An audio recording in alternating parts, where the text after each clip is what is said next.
পরদিন তাজদার শাইনাকে নিয়ে ঢাকায় রওনা দিয়েছে। রওশনারা নীরবে সম্মতি দিয়েছে। তাজদার মায়ের মন খারাপ বুঝতে পেরেছিল, তাই কথা দিয়েছে একদিন আগে সে ফিরে আসবে, বাড়ির সবার সাথে সময় কাটাবে, এমনকি তার মামার বাড়িতে গিয়েও ঘুরে আসবে।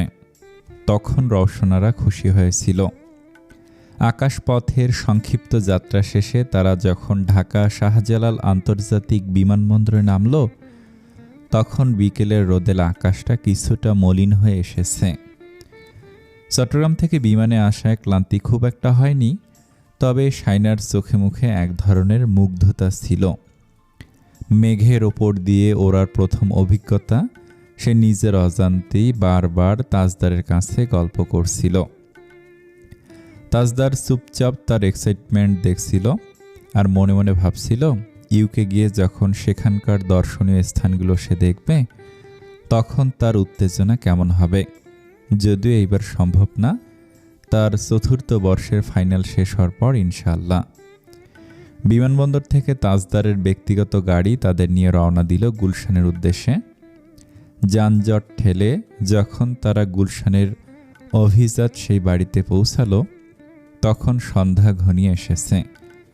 ফ্ল্যাটের লিফট থেকে বের হয়ে তাজদার যখন চাবি দিয়ে দরজা খুলল, শাইনা কিছুক্ষণ স্তব্ধ হয়ে দাঁড়িয়ে রইল। বিশাল ড্রয়িং রুম, কাঁচের দেয়াল দিয়ে বাইরের শহরের আলোকসজ্জা দেখা যাচ্ছে। সাজানো গোছানো আধুনিক ঘরটি তার কাছে একদম রূপকথার মতো মনে হলো। তাজদার দরজা খুলে বলল, ওয়েলকাম শাইনা মমতাজ, আপনার শাহজাহান আপনার জন্য ছোট্ট একটা রাজমহল বানিয়ে রেখেছে। শাইনার কোলে বাবু তখনও ঘুম। সে বাবুকে বুকের সাথে ধরে চারপাশে তাকালো, তারপর মৃদুস্বরে বলল, থ্যাঙ্কস, মোস্ট ওয়েলকাম। তাজদার হালকা মাথা নুয়ে তার ধন্যবাদ গ্রহণ করে ভেতরে যেতে বলল। শাইনা মেয়েকে বিছানায় রেখে এসে ধীর পায়ে বারান্দায় গিয়ে দাঁড়ালো। নিচে গুলশানের ব্যস্ত রাস্তা, নামি দামি সব রেস্তোরাঁ আর মানুষের আনাগোনা। চট্টগ্রামের সেই শান্ত স্নিগ্ধতা এখানে নেই যদিও। তাজদার পাশ থেকে বলল, ফ্রেশ হয়ে নাও, আমি ডিনারের অর্ডার দিচ্ছি, আজ বাইরে যাচ্ছি না। শাইনা তার দিকে ফিরল, তারপর মাথা দুলিয়ে সায় জানালো। তার এখানে ভালো লাগছে। বড় আম্মুকে তার ছেলে কথা দিয়ে এসেছে একদিন আগে ফিরে গিয়ে পরিবারের সাথে সময় কাটাবে। সেই দায়িত্ববোধেই শাইনাকে সবচেয়ে বেশি স্বস্তি দিচ্ছে। নইলে এখানে এসেও তার টেনশনে থাকতে হতো, ওরা তাকে কী ভাবছে এই ভেবে। তার অতিরিক্ত দুশ্চিন্তা করার এই রোগটা কবে দূর হবে সেটা সে জানে না। এসব ভাবতেই সে হঠাৎই খেয়াল করলো তাজদার সিদ্দিকী আজও ব্লু রঙার শার্ট পরেছে। এটা আগেরটা না, অন্য ডিজাইনের। ফর্সা গায়ে ডার্ক ব্লু শার্টে এত মানিয়েছে। আর কতগুলো ব্লু রঙা শার্ট আছে জিজ্ঞেস করতে গিয়েও সে করলো না। সে কেমন বউ বরের কতগুলো শার্ট আছে জানে না। শাইনার মুগ্ধতা কাটতে না কাটতেই ডোরবেলের শব্দ শোনা গেল। তাজদার তখন ফোনে খাবারের অর্ডার দিচ্ছিল।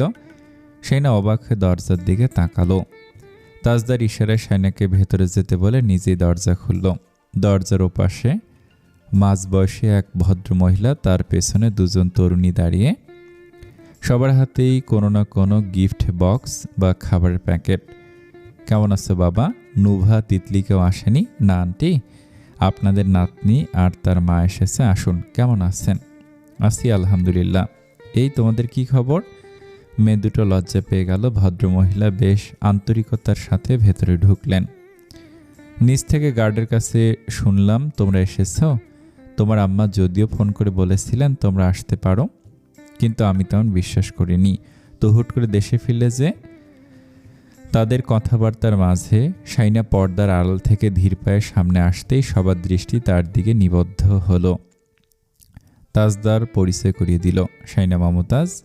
আর শাইনা, ইনি আমাদের ওপরের তলার ফ্ল্যাটের রেশমা আন্টি, আর এরা ওনার দুই মেয়ে, প্রীতু আর তুলি। রেশমা বেগম মুগ্ধ চোখে শাইনার দিকে তাকালেন। শাইনা ওনার সাথে অল্পতেই গল্প জমিয়ে দিল। রেশমা আন্টি নিজের হাতে বানানো অনেক বড় একটা পুডিং আর কিছু ফলমূল আর বাবুর জন্য ড্রেস নিয়ে এসেছেন। পাশের ফ্ল্যাট থেকে মিস্টার তপন আর তার স্ত্রীরাও চলে এলেন। তারা সবাই এই অ্যাপার্টমেন্টের পুরনো বাসিন্দা। তাজদার ব্যাচেলার থাকাকালীন সেখানে কারোর সাথে মেশার সুযোগ পায়নি। কিন্তু শাইনার আগমনে সবাই একটু বাড়তি আগ্রহ নিয়ে দেখা করতে এসেছে। ড্রয়িং রুমের সোফায় বসে ছোটোখাটো একটা আড্ডা জমে উঠল। শাইনা কিছুটা লাজুক হলেও সবার আন্তরিকতায় দ্রুতই সহজ হয়ে গেল। এরই মধ্যে তাজনাকে নিয়ে আসতেই প্রীতু আর তুলি হুমড়ি খেয়ে পড়ল। আল্লাহ, এত কিউট বাবু, একদম তাজ ভাইয়ের মতো নাক পেয়েছে তো। তাজদার দেখল শাইনার যে দ্বিধা আর জড়তা ছিল প্রতিবেশীদের এই স্বতঃস্ফূর্ত আনাগোনায় তা মুহূর্তে কেটে গেছে। সে মনে মনে হাঁপ ছেড়ে বাঁচল। ঢাকার এই ব্যস্ত জীবনেও যে মানুষ এতটা আপন হতে পারে সেটা শাইনার জন্য একটা নতুন অভিজ্ঞতা। সবার হাসাহাসি আর খোশ গল্পে ফ্ল্যাটটি প্রাণচঞ্চল হয়ে উঠল। তাজদারও আনন্দের শেষ নেই, যদিও তার স্বভাব সবার সাথে সহজে মিশে যাওয়ার স্বভাব আছে। কার স্বভাব পেয়েছে এটা নিয়ে সে আর শাইনা দুজনেই সন্দিহান। শাইনার ছোটবেলায় এই স্বভাবটা ছিল, সবার সাথে মিশত, সবার ঘরে যেত, মান অপমান বুঝতো না অতটা। বড় বড় হতে সে অনেকটা সংকুচিত হয়ে গিয়েছে। আর তাজদার ছোটবেলা থেকেই একগুঁয়ে ছিল, সহজেই কারোর সাথে মিশত না। হাতে গোনা কয়েকটা কাজিন আর বন্ধু ছিল তার, বন্ধুত্ব করত মানুষ বেছে বেছে। এখন যদিও নেটওয়ার্কিং আর সোশ্যাল কমিউনিকেশনের কারণে তার অনেক পরিচিত বেড়েছে, কিন্তু আগে এতটাও ছিল না। তাই তাজনা বাবার স্বভাব পেয়েছে বললে ভুল হবে। রেশমা আন্টি তাদের ডিনারের দাওয়াত করলো।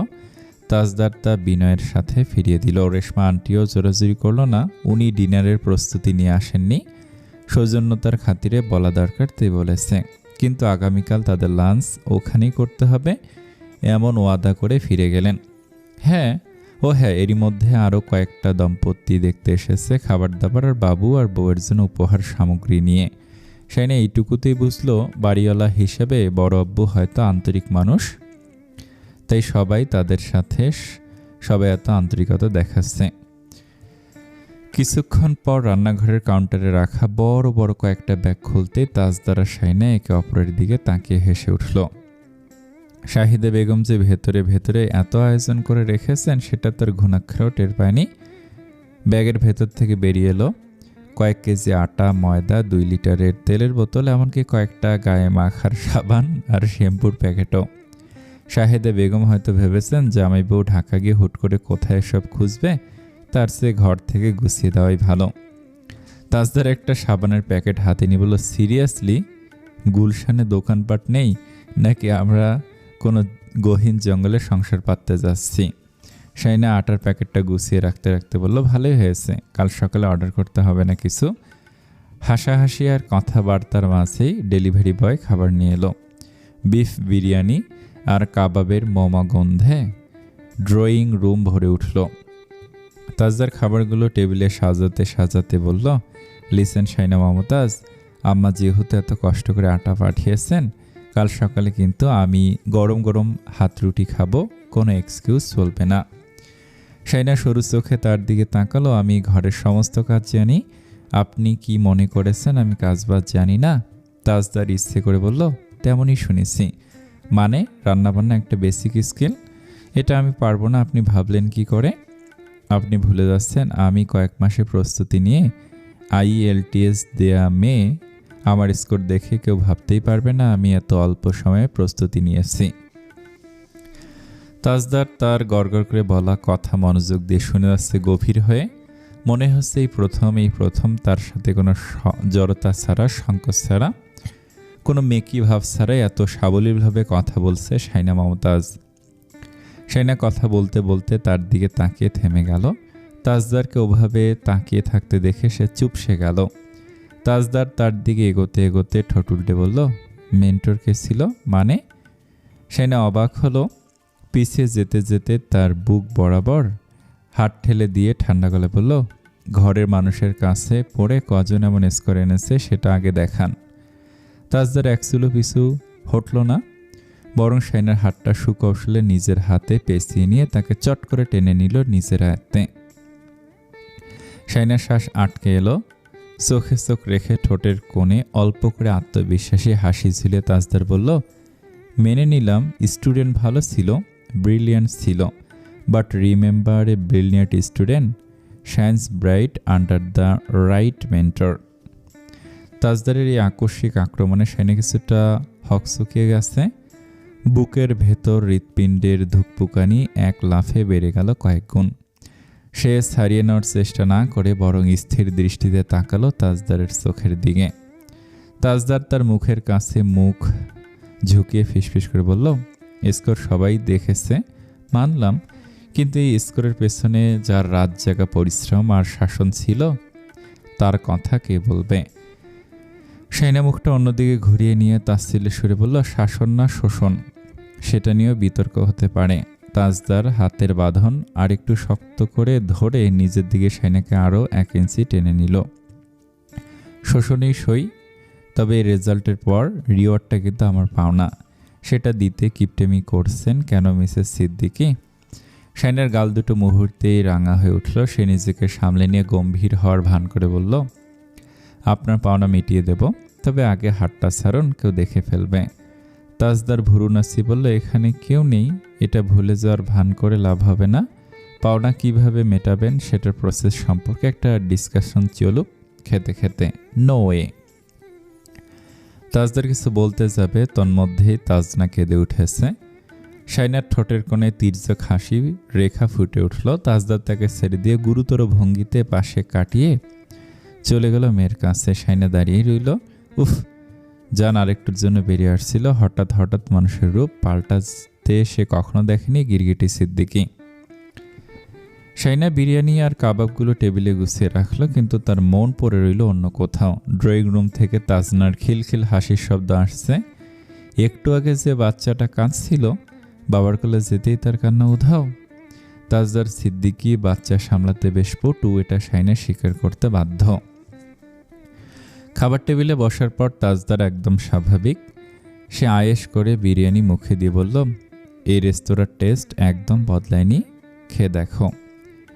শাইনা চুপচাপ খেতে শুরু করলো। তাজদার হঠাৎ বলল, কাল লাঞ্চের পর আমরা একটু বেরোবো, কিছু শপিং করা দরকার।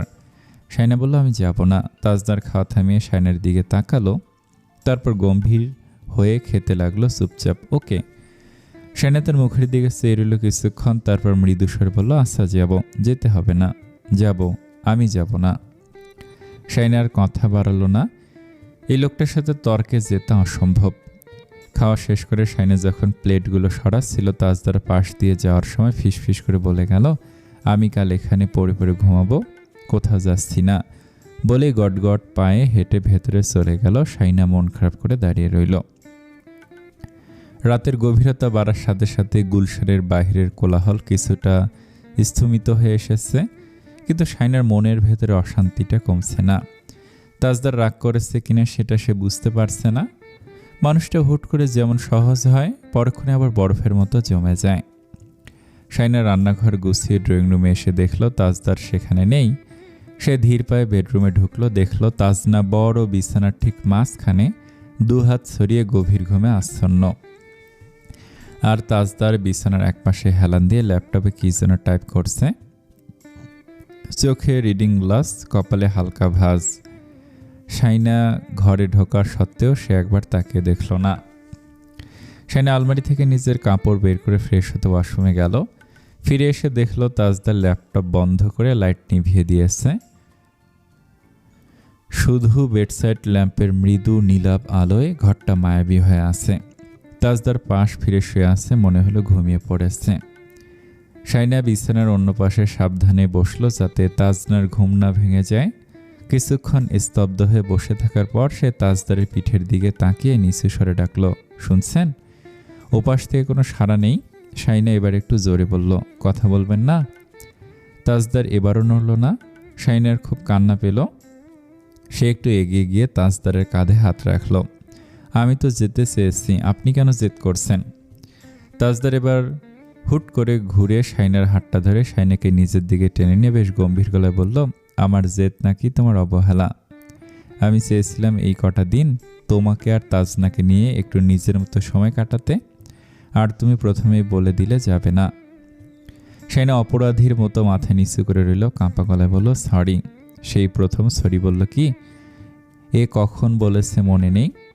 তাজদার এবার তার কপালে আলতো করে নিজের কপাল থেকে ফিসফিস করে বলল, আমার পাওনাটা দিয়ে দাও চট জলদি। শাইনা তার বুকে মুখ লুকালো শক্তভাবে। তাজদার হতাশ হয়ে তাকে 2 হাতে জড়িয়ে ধরে বলল, ওকে, কাল সকালে হাত রুটি খাইয়ে মিটিয়ে দেবে। শাইনা মাথা নেড়ে সায় দিল। তাজদার তার কপালে একটা আলতো চুমু খেয়ে তার মাথায় নিজের মুখ ঠেকিয়ে তাজনার দিকে চেয়ে রইল। বাইরে তখন ঝিরঝিরে বৃষ্টি শুরু হয়েছে। গুলশানের সেই আধুনিক ফ্ল্যাটের ভেতর এক টুকরো প্রশান্তি আর ভালোবাসা ধীরে ধীরে ডালপালা মেলতে শুরু করেছে সবে। পরদিন সকালে শাইনার ঘুম ভাঙল তাজনার কান্না আর জানালা দিয়ে আসা রোদের ঝিলিক দেখে। গুলশান হলো এই অ্যাপার্টমেন্টের চারপাশটা বেশ খোলামেলা। সে ফ্রেশ হয়ে রান্নাঘরে গিয়ে দেখল তাজদার অলরেডি কফি মগ হাতে নিয়ে ব্যালকনিতে দাঁড়িয়ে ফোনে কথা বলছে। ব্লু নয়, এখন সে পরেছে একটা ছাই রঙের টি শার্ট। ট্রাউজারের পকেটে এক হাত গুজে সে যখন ইংরেজিতে কারোর সাথে প্রফেশনাল আলাপ করছিল, শাইনা আড়াল থেকে কিছুক্ষণ তাকিয়ে রইল। তারপর ঝটপট আটা মেখে গরম গরম ফুলকো রুটি আর ডিম ভাজি তৈরি করার কাজে লেগে গেল। সে যখন নিপুণ হাতে আটার লেসি কেটে বেলুন পিড়িতে রুটি বেলছিল, তখন রান্নাঘরের দরজায় এসে দাঁড়ালো তাজদার। কফির মগে একটা চুমুক দিয়ে দরজার চৌকাঠে হেলান দিয়ে দাঁড়ালো। তার তীক্ষ্ণ দৃষ্টি শাইনার হাতের কাজের ওপর নিবদ্ধ। শাইনা বুঝতে পারছিল কেউ তাকে পর্যবেক্ষণ করছে, কিন্তু সে ভান করলো যেন সে কিছুই দেখেনি। তা গরম হতেই রুটিটা ছেড়ে দিল সে। নিমিষেই সেটা ফুলে টইটুম্বুর হয়ে উঠল। তাজদার ভুরু কুঁচকে খানিকটা মুগ্ধতা নিয়ে বলল, বাহ, আমি তো ভেবেছিলাম রুটিগুলো ম্যাপের মতো হবে। শাইনা রুটিটা নামিয়ে রাখতে রাখতে আর চোখে তার দিকে তাকালো। মুখে একটা বিজয়ী হাসি ফুটিয়ে বলল, গোল রুটি বানানো একটা আর্ট বাবুমশাই। তাজদার একটু এগিয়ে এসে কাউন্টারের ওপর কফির মগটা রাখল। তারপর ঠিক শাইনার পাশে দাঁড়িয়ে উনুনের উত্তাপটা অনুভব করতে করতে বলল, আটটা যে ভালো রপ্ত করেছো সেটা মানতেই হচ্ছে। শাইনা কড়াইয়ে ডিম ছাড়ল। তাজদার অপলক কিছুক্ষণ শাইনার রান্নার ভঙ্গি দেখল।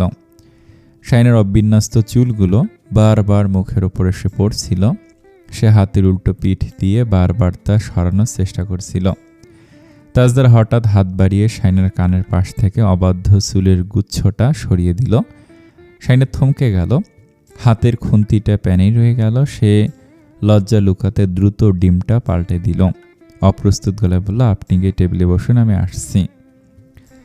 তাজদার চট করে এক টুকরো রুটি ছিঁড়ে মুখে দিয়ে বলল, গুড, মেন্টর হিসেবে আমি নিজেকে 10-এ 10 দিচ্ছি। আমার ভয়েই তুমি এত দ্রুত সব শিখে ফেলেছ। শাইনা মুখ ফুলে বলল, হ্যাঁ, সব কৃতিত্ব আপনার। তাজদার নিচে ঠোঁট কামড়ে হেসে ড্রয়িং রুমের দিকে পা বাড়ালো। তাজনা উঠে পড়ার আগেই আমাদের এই শান্তি বিলাস শেষ করা উচিত। উনি এক্ষুনি উঠে পড়বেন, বলবেন তোমাদের কাজ এখনো শেষ হয়নি। শাইনা একা একা দ্রুত করতে পারছিল না, তাই তাজদার এসে তাকে সাহায্য করলো। শাইনা রুটি বেলে দিল, তাজদার সেঁকে নিল। শাইনা রুটি বেলার ফাঁকে তাজদার সিদ্দিকিকে দেখতে লাগলো। চোখে মুখে কোনো বিরক্তি নেই, বরং এত যত্ন নিয়ে রুটি শেখা দেখে মনে হচ্ছে তিনি বেশ উপভোগ করছেন। দুপুরের দিকে তারা উপরের তলায় রেশমা আন্টির বাসায় গেল। সেখানে গিয়ে শাইনা অবাক। রেশমা আন্টি এলাহি কারবার সাজিয়ে রেখেছেন, পোলাও, রোস্ট, কাবাব, চিংড়ি, ইলিশ মাছ আরও কত কি। প্রীতু আর তুলি সারাক্ষণ তাজনার সাথে খুনসুটিতে মেতে রইল। বিকেলের দিকে তাজদার শাইনাকে নিয়ে যমুনা ফিউচার পার্কে গেল। কেনাকাটার ধুম পড়ে গেল। শাইনা বারবার না করা সত্ত্বেও তাজদার এই সেই করে অনেক কিছু কিনে ফেলল। এমনকি নিজের হাতে একটা ডার্ক গ্রিন কালারের শাড়ি পছন্দ করলো শাইনার জন্য। শাইনা শাড়িটা গায়ে জড়িয়ে আয়নায় নিজের প্রতিচ্ছবি দেখলো, আসলেই সুন্দর। বের হয়ে সে ঝলমলে ঢাকা শহরের দিকে তাকিয়ে রইল। তার মনে হলো জীবনটা খুব দ্রুত বদলে যাচ্ছে। চট্টগ্রামের সে মেয়েটি এখন ঢাকার রাজমহলে, আর খুব শীঘ্রই হয়তো 7 সমুদ্র 13 নদীর ওপারে। রাত 10টা। ট্রাভেল কটে তাজনা ঘুমিয়ে পড়েছে। সেনা বারান্দায় দাঁড়িয়ে আকাশের তারা গুনছিল। এমন সময় তাজদার পেছনে এসে দাঁড়ালো, হাতে 2টো কফির মগ। শাইনা তার হাত থেকে মগ নিল। চুমুক বসাতে বসাতে আকাশের দিকে সে বলল, সময়গুলো খুব দ্রুত চলে যাচ্ছে, তাই না? অন্য কোনো ভাবনায় ডুবে থেকে জবাব দিল তাজদার, অথচ শাইনা তার দিকে লম্বা একটা উত্তর আশা করেছিল। তারপর আর কখন ফিরবেন? তাজনা স্কুলে পড়ার সময় হয়ে এলে শাইনাকে একটু রাগিয়ে দিতে চায় সে। শাইনা শান্ত হয়ে থাকলে তার ভালো লাগে না, ওর রাগী চেহারাটা দেখতে বেশি সুন্দর। কিন্তু অদ্ভুত ব্যাপার হলো, শাইনা রাগ করল না, উল্টো তাকে বলল, আমি ভাবছি নিবন্ধন পরীক্ষা দেব। তাজদার একটু অবাক হলেও সেটা প্রকাশ করলো না, স্বাভাবিকভাবে প্রশ্ন করল, এই সিদ্ধান্ত কখন নেওয়া হয়েছে? শাইনা তার মুখের দিকে তাকালো, বলল, শাইমা বলছিল ওই দিন তার সাথে কথা বলে। সে চাইছে তাজদার সিদ্দিকী নিজ মুখে বলুক, দেশে কিছু ভাবতে হবে না, ইউকে গিয়ে তারপর কিছু ভাবা উচিত।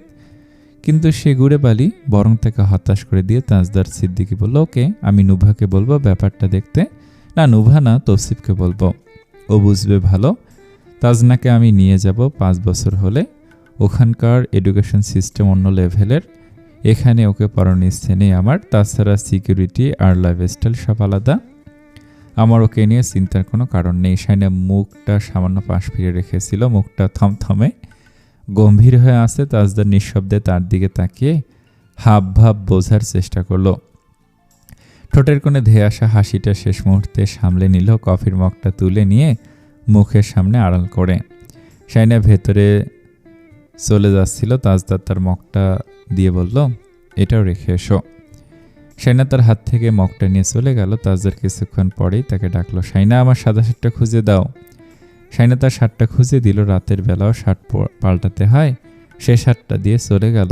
এটা সেই শার্ট যেটা সব বোতাম শাইনা একসময় ছিঁড়ে নিয়েছিল, আবার সব বোতাম নিজে লাগিয়েছে। তাজদার শার্টের বোতাম খুলতে খুলতে শাইনাকে আবারও ডাকলো, ল্যাপটপ চার্জ হয়েছে কিনা দেখো তো। শাইনা গট পায়ে হেঁটে হেঁটে তার আদেশ চুপচাপ পালন করে যাচ্ছে। তাজদার ইচ্ছে করে আবারও আদেশ দিল, বিছানার চাদরটা পাল্টে দাও। শাইনা তাইতেই করলো, বিছানার চাদর পাল্টে ঘাড় ফিরাতে দেখলো বেড সোফায় তাজদার সিদ্দিকী উদম গায়ে বসে এদিকে চেয়ে আছে। মুখ দেখে বোঝার উপায় নেই শাইনার সাথে মজা করছে।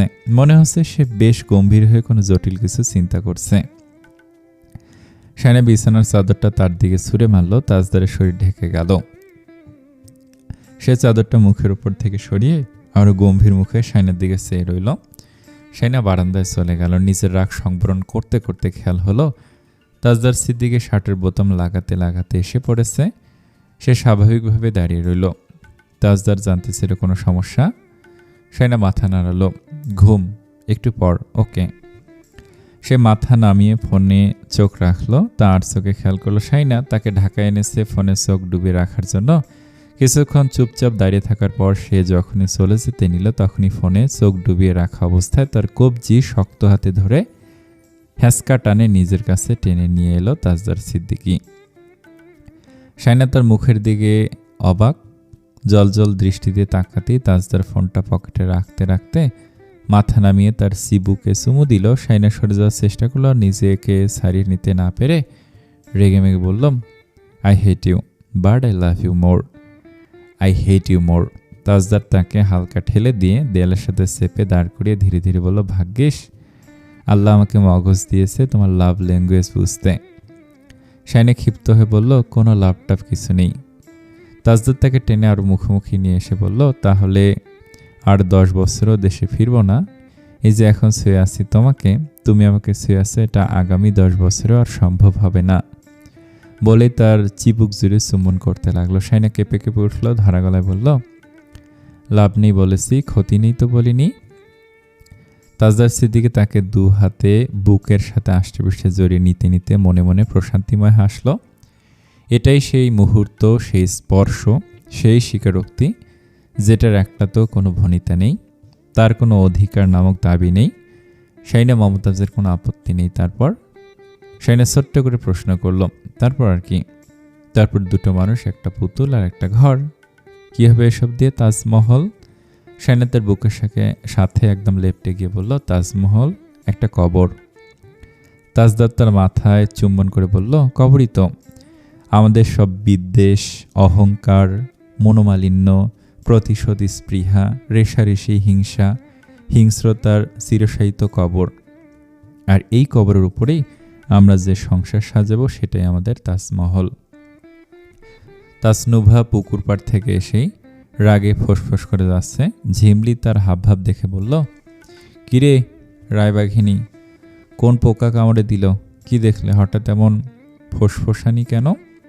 তাসনুভার চোখে মুখে বিরক্তি উপসে পড়ছে। তারপর সে ঝিমলিকে যা বলল তাতে ঝিমলি হা হয়ে গেল। একটা নীল রঙের চেক লুঙ্গি আর সাদা আর নীল টি শার্ট পরা লোক বাড়ির পেছনে পাকা ঘাটের ওপর বসে বিরহের গান শুনতে শুনতে গল্প গুজব করছে। গানগুলো শুনলেই ঝিমলি চলে আসে। ঝিমলি অবাক হয়ে জানতে চাইল কে সে। তাসনুভা ধপ করে বিছানায় বসে বলল, আর কে? আনিস ভাই। ঝিমলির সোয়াল ঝুলে পড়ার মতো অবস্থা। আনিস ভাই তো? উনি সারাদিন সুটবুট পরে বসে থাকবেন, আজ অফ ডে, তাই পুকুর পাড়ে বসে একটু সময় কাটাচ্ছেন বন্ধু বান্ধব নিয়ে। তাসনুভা পিঠের নিচে বালিশ রেখে হেলান দিয়ে বুকে ভাঁজ করে বসে বলল, ওনাকে একদম সুন্দর লাগছিল না। লুঙ্গি মানে ওইসব লুঙ্গি ফুঙ্গি কেন পড়তে হবে? ঝিমলি টেবিলের ওপর ঝুঁকে গালে হাত দিয়ে তার দিকে চেরিল সন্ধিহান দৃষ্টিতে। তাসনুভা তার দিকে তাকিয়েই এক নাগারে বলে গেল, এইসব লুঙ্গি পরা ছেলে পেলে সে জীবনে বিয়ে করবে না। তার জন্য পাত্র দেখার সময় যেন খোঁজ নেওয়া হয় পাত্র লুঙ্গি পরে কিনা।